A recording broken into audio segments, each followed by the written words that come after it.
የ36ኛ ሳምንት የእንግሊዝ ፕሪሚየር ሊግ ሲመለስ አሁን የቀረው የሚሆነው የቶፕ 5 እና ለአውሮፓ ቻምፒዮንስ ሊግ ተሳትፎ የሚደረገው የሰባቱ ክለቦች ፉክክር ነው። 5 ክለብ ብቻ ነው መሳተፍ የሚችለው። ይህንን ተከትሎ ሁሉም ቡድኖች እየተፎካከሩ ይገኛሉ። ማንቸስተር ሲቲ ዛሬ ወደ ሴንት ሜሪ አቅንቶ አቻ መውጣቱ ያልተጠበቀ ነበር። ፉክክሩን ሌላኛው የሚያጠነክረው ይሆናል ማለት ነው። ቪላ ባለፉት በተከታታይ ሳምንታት እንግዲህ ከማንቸስተር ሲቲ ሽንፈት እያገገመ ያለ ይመስላል። ከዚህ በፊት ፉላምን አሸንፏል። አሁን ደግሞ ወደ በርንማውዝ አቅንቶ በቪታሊቲ ስታዲየም ጣፋጭ የሆነ 3 ነጥብን ይዘው ተመልሰው መጥተዋል። ነገ ተጠባቂ የሆኑ 3 ጨዋታዎች ይኖራሉ። ይህንን የቶፕ 5 ፉክክር መዳረሻ የሚነግሩን የሚሆኑት አንደኛው እንግዲህ በሴንት ጄምስ ፓርክ የሚካሄደው ቸልሲን እና ኒውካስትልን የሚያገናኘው ተጠባቂው ጨዋታ ነው። ስለዛ ጨዋታ ነው የምንነግራችሁ ይኖረናል። ይህ ፕሮግራማችንም ስለዛ ነው። ነገር ግን ኖቲንግሃም ፎረስት ከሌስተር ሲቲ፣ አርሰናል ደግሞ ከሊቨርፑል የሚያደርጉት ጨዋታ ለዚህ እንግዲህ ለቶፕ 5 ፉክክር የሚጠቁሙን መረጃዎች ይኖራሉ። በአጠቃላይ የደረጃ ሰንጠረዡን በምናይበት ጊዜ ወደ አድማጮቻችን አርሰናል በ67 ነጥብ ፕሪሚየር ሊጉን ሁለተኛ ሆኖ ይገኛል። ነገ ሊቨርፑልን ይገጥማል። ማንቸስተር ሲቲ እንግዲህ 36ኛውን ሳምንት ተጫውቶ በ65 ነጥብ ላይ ይገኛል። ቸልሲ ማሸነፍ የሚችል ከሆነ ወደ 66 ነጥብ ከፍ በማለት ማንቸስተር ሲቲን በመቅደም ሶስተኛ የደረጃ ሰንጠረዡ ላይ መገኘት የሚያስችለው ነው። አቻ ቢወጣ እንኳን ከኒውካስትል ጋር ያላቸው የጎል ክፍያ ተመሳሳይ ነው። ስለዚህ የሚለያዩት ባስቆጠሩት ጎል ብዛት ነው። ኒውካስትል 66 አስቆጥሯል፣ ቸልሲ 62 ነው። ስለዚህ ይህንን እድል ማስቀጠል የሚያስፈልገው ነው የሚሆነው።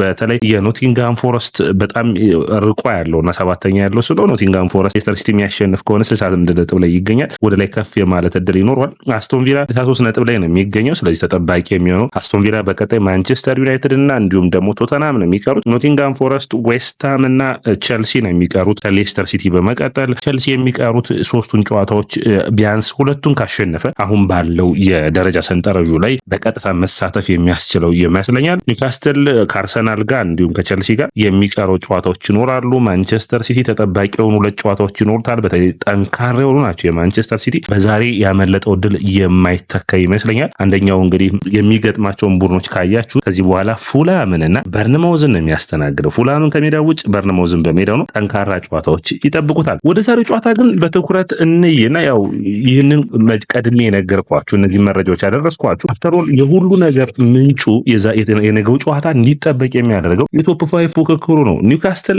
ከቸልሲ የውድድር ዓመቱ የቸልሲ ከባለፉት ተከታታይ ጊዜያቶች አስቸጋሪው የኢፕስዊች ታውን ጨዋታ፣ የብሬንፎርድ ጨዋታ በኋላ ቸልሲ እንደ አዲስ የተወለደ በሚመስል ሁኔታ በፉልሃም በኤቨርተንና በሊቨርፑል ተከታታይ 3 ጨዋታዎች ማሸነፉን ተከትሎ ወደ አውሮፓ ቻምፒዮንስ ሊግ ተሳትፎ ከዛም ውጭ ወደ ሁለተኛ የደረጃ ሰንጠረዡን ራሱ ይዞ የሚጨርስበት እድል ሰፊ ሊሆን ይችላል። በተለይ ወደ ሴንት ጄምስ ፓርክ ሄዶ ማሸነፍን ከቻለ በቀጣይ በስታንፎርድ ብሪጅ ተጠባቂ ሁኔታ ማንቸስተር ዩናይትድን ያስተናግዳል። ከሜዳ ውጭ ኖቲንግሃም ፎረስትን ይገጥማል። ስለዚህ እነዚህን ጨዋታዎች ማሸነፍ የሚችል ከሆነ ቸልሲ በሚገባ የአውሮፓ ቻምፒዮንስ ሊግን ተሳትፎ የሚያገኝ ይሆናል። ነገር ግን ማሸነፍ ጠንካራ ተፎካካሪነት ከዚህ ቡድን ይጠበቃል። ወደ አድማጮቻችን ስለ ቸልሲው ጨዋታ ስለ ኒውካስትል ምን ታስባላችሁ? ያላችሁን አስተያየት በኮሜንት መስጫው ላይ አስቀምጡልኝ። የውጤት ግምታችሁንም አስቀምጡልኝ። የቸልሲ የቻምፒዮንስ ሊግ ተሳትፎንስ እንዴት ታዩታላችሁ? ኮሜንት መስጫ ቦክስ ላይ አስቀምጡልኝ። እንግዲህ ኦፕታ ሱፐር ኮምፒውተር አሁን ለቸልሲ የከማድላት ይልቅ በሚገርም ሁኔታ ለኒውካስትል የተሻለ እድልን ሰጥቷል። 45% ለኒውካስትል ሰጥቷል። ለቸልሲ 30% ነው እድል የሰጠው። ባለሜዳ መሆናቸው መረሳት የለበትም። አሌክሳንደር ኢዛክ በቸልሲ ብቻ ሳይሆን በእንግሊዝ ፕሪሚየር ሊግ ላይ ጠንካራ ተፎካካሪ ሆኖ መጥቷል። በዘንድሮ ውድድር ዓመት 19 ጎሎችን አስቆጥሯል።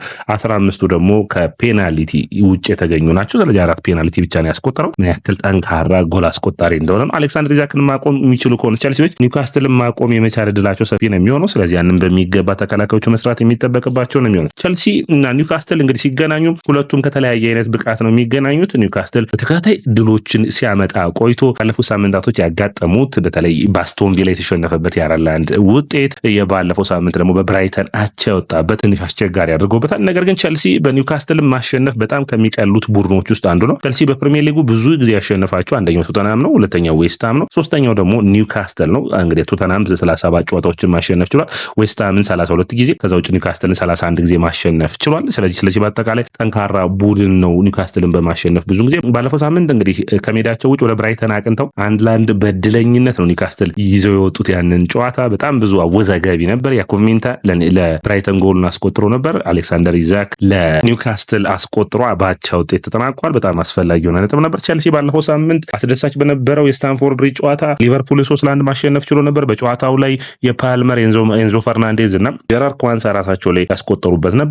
ባለፉት 20 ጨዋታዎች ካያችሁ በእንግሊዝ ፕሪሚየር ሊግ ጠንካራው ቡድን ማን ነው ብትሉ አንደኛው ሊቨርፑል ነው፣ ሁለተኛው ኒውካስትል ነው። በወጥነት በተለይ የካራባኦ ካፕን ካሸነፉ በኋላ ጠንካራ ቡድን የኤዲያው በኩል እያየን ነው የሚገኘው። ቸልሲ በኩልም ግን ባለፉት ሳምንታቶች ጠንካራውን ቸልሲ እያየን ይመስላል። ኤንዞ ፈርናንዴዝ 20-25 ካለ ኤንዞ ፈርናንዴዝ በቸልሲ ቤት ውስጥ የማይነካው ጠንካራው ተጫዋቹ ነው። አድማጮቻችን 3 ጎሎችና 3 አሲስቶችን አስቆጥሯል። 6 የጎል አስተዋጽኦችን ባለፉት ጊዜያቶች ማከናወን ችሏል። 20-25 ከተቆጠረ በሙሉ የውድድር ዓመቱን በአጠቃላይ ካያችሁት በ20-25 ብቻ 15 እድሎችን ፈጥሯል። በሙሉ የውድድር ዓመቱ ደግሞ ከሞሐመድ ሳላህ በመቀጠል 34 እድሎችን በመፍጠር በእንግሊዝ ፕሪሚየር ሊግ ሁለተኛ ሆኗል። ሳላህ በ45 እድሎችን በመፍጠር አንደኛ ነው። ኤንዞ ማሬስካ እንግዲህ በዚህ ጨዋታ ላይ ጠንካራ ቡድናቸውን ያሰልፋሉ ተብሎ ይጠበቃል። ባለፉት በተከታታይ 2 ጨዋታዎች ላይ እንግዲህ ቸልሲ ከ6 ወራት በኋላ ነው ተመሳሳይ አሰላለፍን በ2 ጨዋታዎች ያሰልፈው በኤቨርተኑና እንዲሁም ደግሞ በዚህኛው ጨዋታ ተጠባቂ በነበረው በሊቨርፑል ጨዋታ ላይ ማለት ነው። የብሬንፎርድና የኢፕስዊች ታውኑ ጨዋታ ያቻ ውጤት የቸልሲ ደጋፊዎችን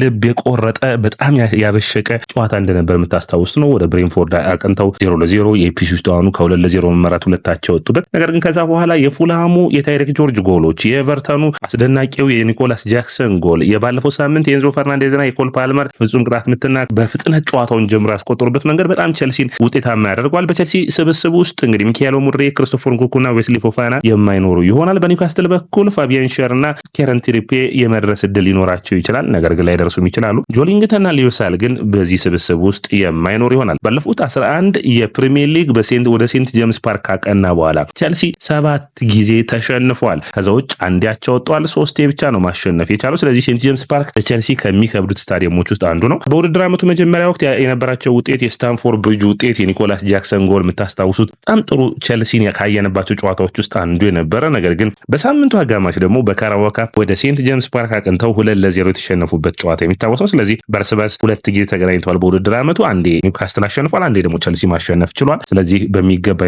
ጠንካራ ቡድኖች ናቸው። ያኔ ቸልሲ በሴንት ጄምስ ፓርክ ሲሸነፍ በጣም በሚገርም ሁኔታ የአሌክሳንደር ኢዛክ አስደናቂ ጎሎች ነበሩ ልዩነት መፍጠር የቻሉ። ስለዚህ ይህንን ጨዋታም ልዩነት ይፈጥሩበታል ተብሎ የሚጠበቁት አሌክሳንደር ኢዛክን ኮል ፓልመርን በሚገባ በጨዋታው ላይ መቆጣጠር ያስፈልጋል። በሁለቱም ቡድኖች መካከል እንግዲህ ኒውካስትል 45% የማሸነፍ እድል ተሰጥቷል። ቸልሲ 30%፣ አቻው ደግሞ 25% ነው ደድማቻችን። ስለዚህ ይህ የሚጠበቅ ነው የሚሆነው። ጠንካራ በኩል በሁለቱም ቡድኖች በኩል አለመሸነፍ ይህንን ጨዋታ የ6 ነጥብ ያክል አስፈላጊ ሆኖ የሚታይ ነው። ስለዚህ በሁለቱም ቡድን በሚገባ ዝግጅትን የሚያደርጉበት ነው የሚሆነው። እንግዲህ በባለሜዳዎቹ በኒውካስትል በኩል ካየን ኒክ ፖፕ ግብ ጠባቂ ነው የሚሆነው ይጀምራል። ሊቨርሜንቶ የቀድሞ ቸልሲ የኮባሃም ውጤት የሆነው ሊቨርሜንቶ፣ ከዛ ውጭ በርን እና እንዲሁም ክራፍት ትሪፔ ይኖራሉ። እንግዲህ ፋቢያን ሸርሚደር ከሆነ የተከላካይ መስመሩን የሚይዝ ይሆናል። ቶናሊ፣ ብሩኖ ጎሜሬስ እና ጆ ዊልኖክ የአማካይ መስመሩን ይይዛሉ። እንግዲህ ጆሊንግተንን አለመኖር ተከትሎ የቶናሊ እና የብሩኖ ጎሜሬስ ጥምረት ጠንካራ የሆነ የአማካይ መስመርን የሚያሳዩን ይሆናል። በማጥቃቱ በኩል እንግዲህ አንቶኒ ጎርደን ብዙ ጊዜ የተሰለፈ አይደለም፣ የፊትነስ ሁኔታውን ማስቸጋሪ ሆኗልና ባርንስ፣ ኢዛክና እንዲሁም ደግሞ መርፊ ናቸው የሚጀምሩት። ጠንካራ የኒውካስትል ማጥቃት በተለይ ደግሞ ቡድኑን በፊዚካል የተሻለ ቡድን ለመሆን ጥረቶችን እንደሚያደርጉ የሚጠበቅ ነው የሚሆነው። በተለይ በጣም ተጠባቂ የሚሆነው ምንድነው የአማካይ መስመሩ ነው የሚሆነው።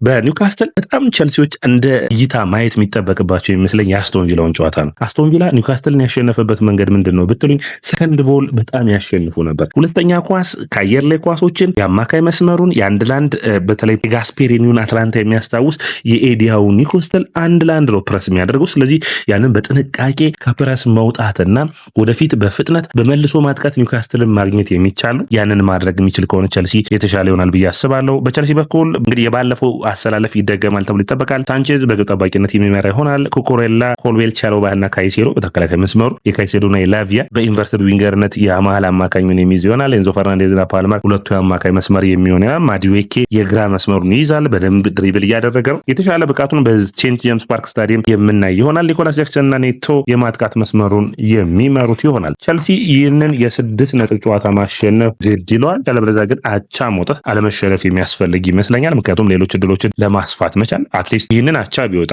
ወረስት ወይም ደግሞ መጥፎ ሁኔታ በምንለው ሁኔታ አትሊስት ይህንን አቻ ቢወጣ ቀጣዩን ጨዋታ የማንቸስተር ዩናይትድ ቢያሸንፍ ከዛ ወደ ኖቲንግሃም ፎረስት የሚያደርገውን አቻ ቢወጣ እንኳን ወደ 68 ነጥብ ላይ የሚደርስ ይሆናል። ያ በቂ ሊሆን የሚችልበት እድል ይኖራል። ስለዚህ በተቻለ አቅም ሁሉንም ጨዋታዎች ለማሸነፍ ካልተቻለ ግን በእያንዳንዱ ጨዋታዎች ላለመሸነፍ መጫወት ጥሩ ነው። ምክንያቱም አንደኛ ኖቲንግሃም ፎረስት፣ ሁለተኛ ኒውካስትልን የሚጫወትባቸው ጨዋታዎች የቀጥተኛ ተፎካካሪ ስለሆኑ ለእነዚህ ቡድኖች ነጥብ መጣል የማያስፈልግ ይሆናል። እንግዲህ ወደ አድማቻችን ኤንዞ ማሬስካ የተናገሩትን አንዳንድ አጠር ያሉ መረጃዎችን ላደረሳችሁ። ጥሩ ጨዋታ እንጠብቃለን። ከሶስት ከባድ ጨዋታዎች ይኖሩብናል። ነገር ግን ቀጥታ ሀሳባችን ሁሉ ያለው በቀጣዩ ጨዋታ ላይ በተጠባቂው በኒውካስትል ላይ ነው በማለት አስተያየቱን ሰጥተዋል። ስለ ቶናሊ ተናግረዋል። በዘንድሮ ውድድር ዓመት የሀገራቸው ልጅ ስለሆነ ጣሊያናዊ ስለሆነ በጣም ምርጥ ብቃቱ ላይ ይገኛል። ከፕሬሺያ ጀምሬ አይቼዋለሁ። በጣም አስደናቂ ተጫዋች ነበር። በሚላን ቤት ጥሩ ፐርፎርማንሱን አሳይቷል። አሁን በኒውካስትል ቤትም ጥሩ ነው። ነገር ግን ቶናሊ ብቻ አይደለም፣ ብሩኖ ጎሜሬስም ሌላኛው አስደናቂ ተጫዋች ነው በማለት አስተያየታቸውን ሰጥተዋል። በጣም እንግዲህ አንድ ለአንድ ግንኙነቶች ላይ እንዲሁም ደግሞ ዱዋሎች ላይ መፋለም እንዳለባቸውም አስረድተዋል። በተለይ የላቪያ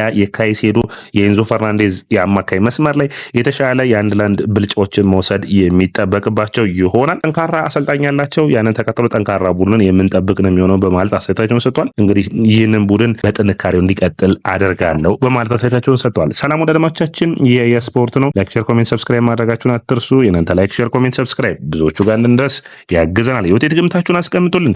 ኒውካስትል ከቼልሲ እንግዲህ በጣም ተጠባቂ የሆነው የምሳ ሰዓት ጨዋታ ነው። በ8 ሰዓት እሁድ የሚደረግ ነው። ይህንን ጨዋታ በጉጉት የሚጠበቅ ነው የሚሆነው። ቼልሲ ከዚህ ጨዋታ ላይ ምን ያገኛል ብላችሁ ታስባላችሁ? ኮሜንት መስጫ ቦክስ ላይ አስቀምጡልን።